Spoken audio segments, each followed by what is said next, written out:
welcome back to the whamcast. My name is Lou Cooper, joined by my host, Joel Madeline. How are you today? How are you today, Joel? I'm doing very good, thank you. Yourself, Louis? Yeah, I'm good. You can tell it is coming to an end as I am slowly wearing away of it all. But no, it is good. You've been up so much last night? Also revising? No, not really. Just revising and just getting ready for the last couple of days of school, which is quite scary seeing it's happening now. It is crazy. Only from here, 2.5 more days to go. Mm-hmm. Now today's guest has been one of the most requested we've had at all from anyone. From all year groups, we've had people asking for him to come on. So we have today Mr McClurg. Hello, Louis. I'm good, thanks, sir. How are you? I'm very good. Not quite sure what I'm letting myself in for with this. It's okay, thank you for the invitation. All the teachers we've had on, they've still kept their jobs. So well, I'm hopeful. Did you have a good Easter holidays? Yes, I did. I had a really good Easter. Chilled out over in Harris for my family art for the whole holiday. So it's been good. Now back in for another term. Let's go. Well, I mean, we're only back in about 2.5 days, and then not all of us are S6s. No. Just have it easy like you. No, but I mean, what was your kind of school life like? You know, and because you went to the IHS, didn't you? I went to Inverness High School. Yeah, very similar to you guys, apart from taking COVID out of it. Yeah. Mm-hmm. I had a full-on S5 where I did 4 hires, and then I had a pretty chilled out S6, relatively easy going. Applied to UCAS during S6 as most other people did, and I enjoyed S6 the most because it was a good chill after doing all my hires. So that's pretty much standard for me. And where was you went to university? Aberdeen, University of Aberdeen. I did my degree in history and politics there, and then I did my year's teacher training at Aberdeen as well. Yeah.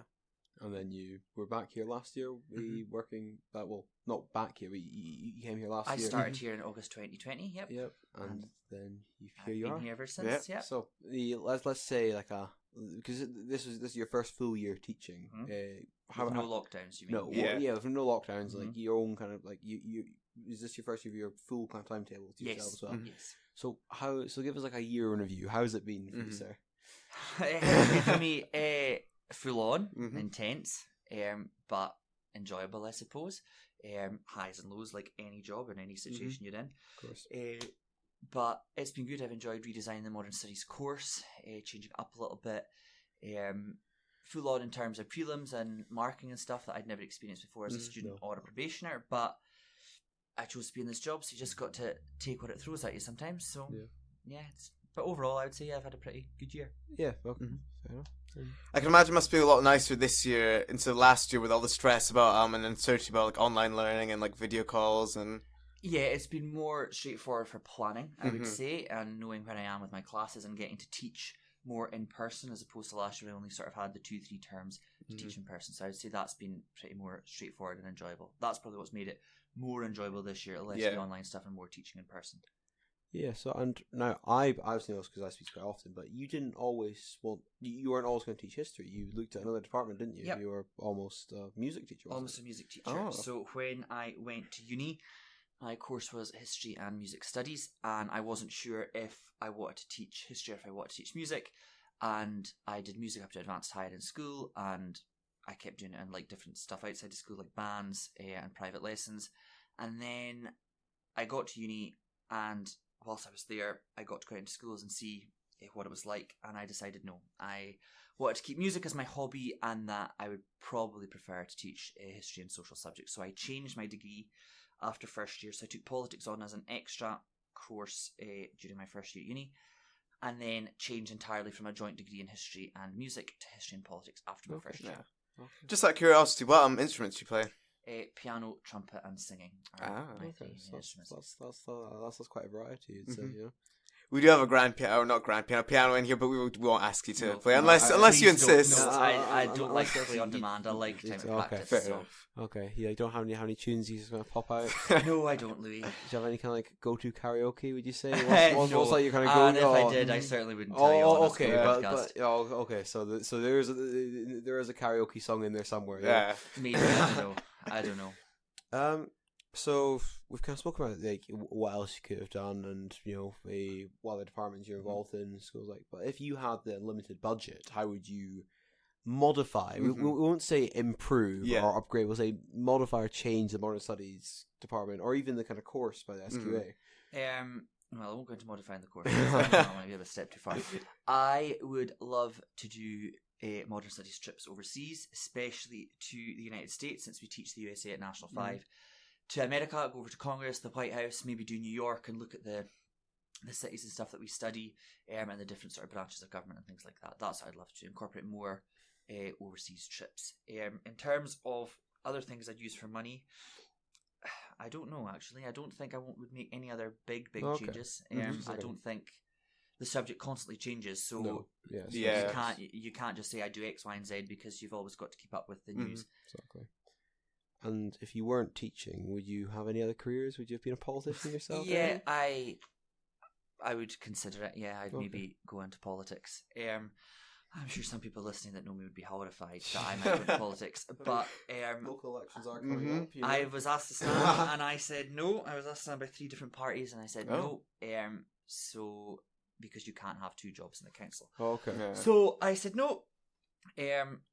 Whether maybe one day I go for the Scottish Parliament, who knows? I will see what happens. I suppose that brings us kind of on to another thing we discussed then is what's your thoughts on the current politics in the world right now? Current politics in the world. So a caveat for anyone who's actually listening to this.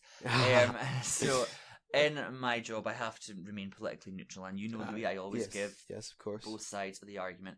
But the current state of politics is interesting because I think we have 2 leaders in Boris Johnson and Nicola Sturgeon who are well liked and well supported by their bases, like the SNP supporters and the Conservative supporters. But not by anyone else.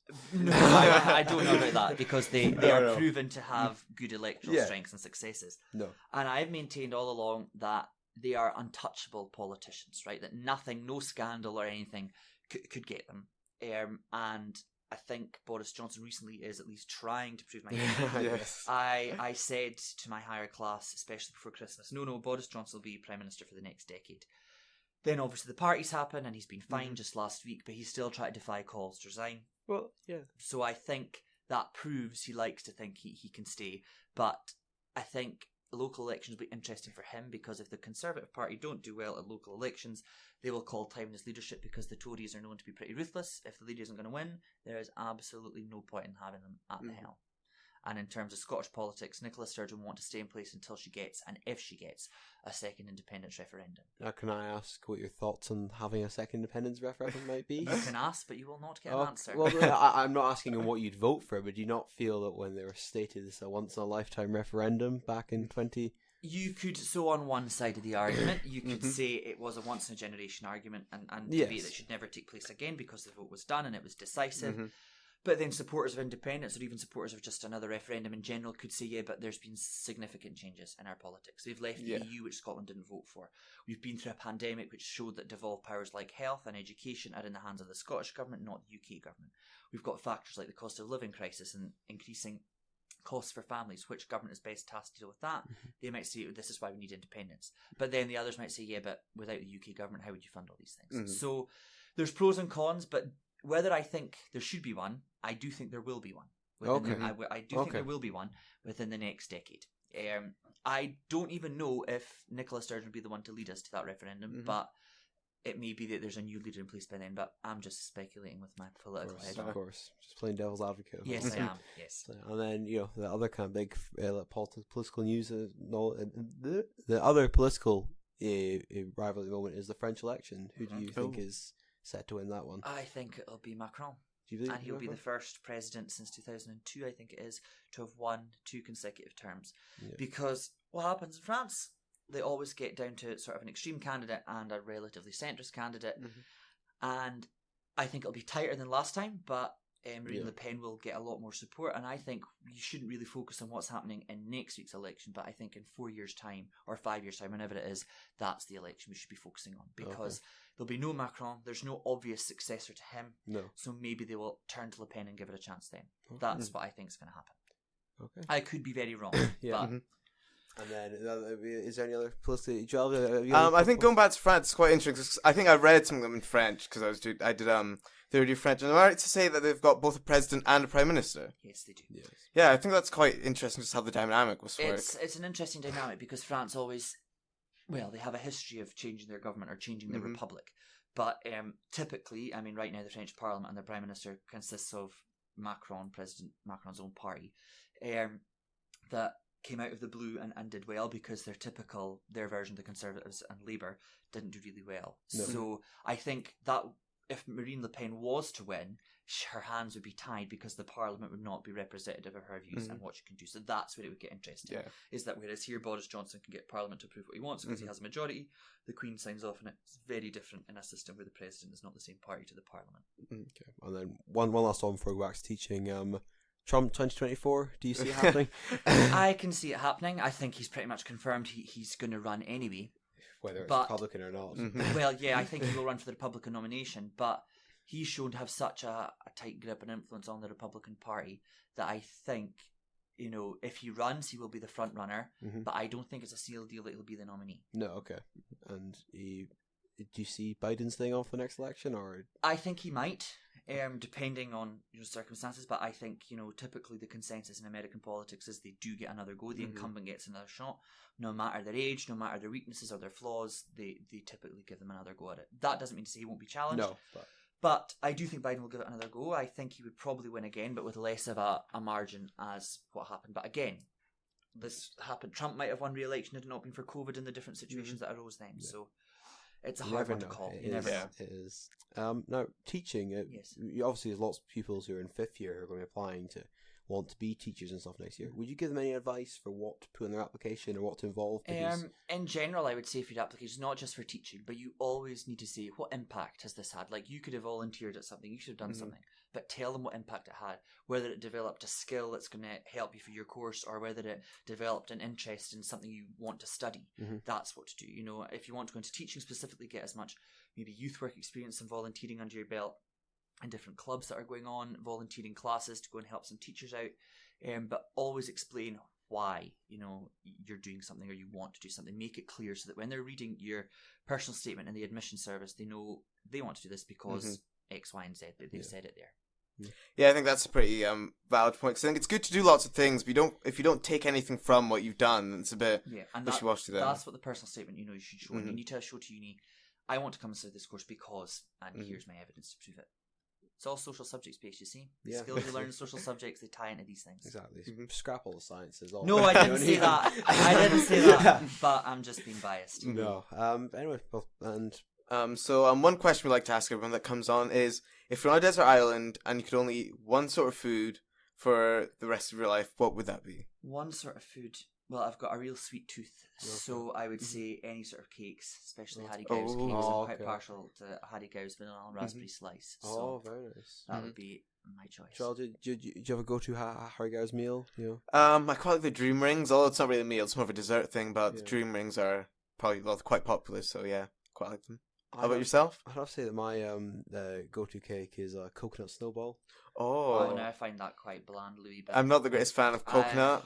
I don't mind coconut, but Louis, that's a pretty boring choice. That's again my opinion. I don't know. I seem to quite enjoy it, you know. But they do have, and I saw that for Easter they place like the kind of gems on top of an Empire biscuit with like a mini egg. Oh, fascinating. Yeah, thank you, sir. I'm on the edge of my seat with that information. Well, this is the kind of stuff that we get up to on the Whamcast, but next year you've got 2 new hosts who might be even more exciting. Who are they, Louis? Do enlighten me. I think you already know. So. No, but just say it out loud so I can hear you admit who's taking over. No, that'll be announced. That'll be announced on our Friday episode. Yeah, so you could ruin the big surprise. I mean, from what I've gathered, the big surprise caveat. They're telling everybody that. Yes. That's what I was going to say. From what I've gathered, they've pretty much told everyone. So the big surprise at the end will have no effect on anybody. But no, thank you very much for coming on, sir. Yeah. Thank you for having me. Enjoy the rest of your day and whatever lies ahead for the rest of the week. Thank you very much, and well done to both of you for doing the Whamcast. Thank you. Through the year, I hope people don't cringe when they listen to it. Never, sir. We've been nominated for awards. Oh yeah, time to go down to Glasgow. But no, thank you for having me on. Thank you. Thank you for coming out. A good sort of laugh, I suppose. Anyway, and with that, we will see you all next time. Thank you. Bye. Thanks, guys.